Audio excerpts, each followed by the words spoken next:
CBI കഴിഞ്ഞ 2 ദിവസങ്ങളിലായി രാജ്യവ്യാപകമായി നടത്തിയ പരിശോധനയിൽ കണ്ടുകിട്ടിയത് 23 കോടിയുടെ ക്രിപ്റ്റോ കറൻസി അത്രേ.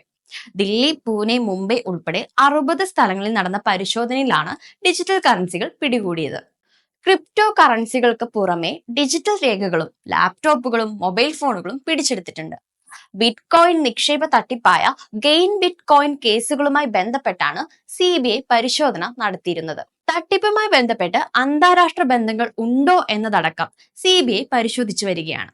ഇനി എന്താണ് ക്രിപ്റ്റോ കറൻസികൾ എന്ന് നോക്കാം.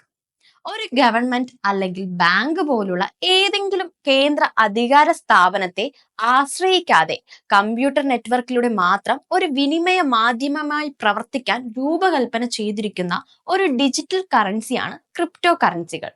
അതായത് രണ്ട് സ്ഥാപനങ്ങൾക്കിടയിൽ ഫണ്ട് കൈമാറ്റം ചെയ്യുമ്പോൾ ബാങ്കുകൾ പോലെയുള്ള പരമ്പരാഗത ഇടനിലക്കാരുടെ ആവശ്യം ഇല്ലാതാക്കിക്കൊണ്ട് ഒരു ഇടപാടിലെ കക്ഷികൾക്ക് അവരുടെ കൈവശമുണ്ടെന്ന് അവകാശപ്പെടുന്ന പണം പരിശോധിക്കുന്നതിനുള്ള ഒരു വികേന്ദ്രീകൃത സംവിധാനമാണിത്.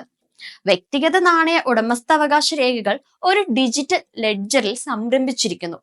ഇത് ഇടപാട് രേഖകൾ സുരക്ഷിതമാക്കുന്നതിനും അധിക നാണയങ്ങൾ സൃഷ്ടിക്കുന്നത് നിയന്ത്രിക്കുന്നതിനും നാണയത്തിന്റെ ഉടമസ്ഥാവകാശത്തിന്റെ കൈമാറ്റം പരിശോധിക്കുന്നതിനും ശക്തമായ ക്രിപ്റ്റോഗ്രാഫി ഉപയോഗിക്കുന്ന ഒരു കമ്പ്യൂട്ടറൈസ്ഡ് ഡാറ്റാബേസ് ആണ്. ക്രിപ്റ്റോ കറൻസി ഭൗതിക രൂപത്തിൽ അല്ലെങ്കിൽ പേപ്പർ മണി പോലെ നിലവിലില്ല. മാത്രമല്ല ഇത് സാധാരണയായി ഒരു കേന്ദ്ര അതോറിറ്റി നൽകുന്നതുമല്ല. സെൻട്രൽ ബാങ്ക് ഡിജിറ്റൽ കറൻസിക്ക് അതായത് CBDC വിരുദ്ധമായി ക്രിപ്റ്റോ കറൻസികൾ സാധാരണയായി വികേന്ദ്രീകൃതമായ നിയന്ത്രണമാണുള്ളത്.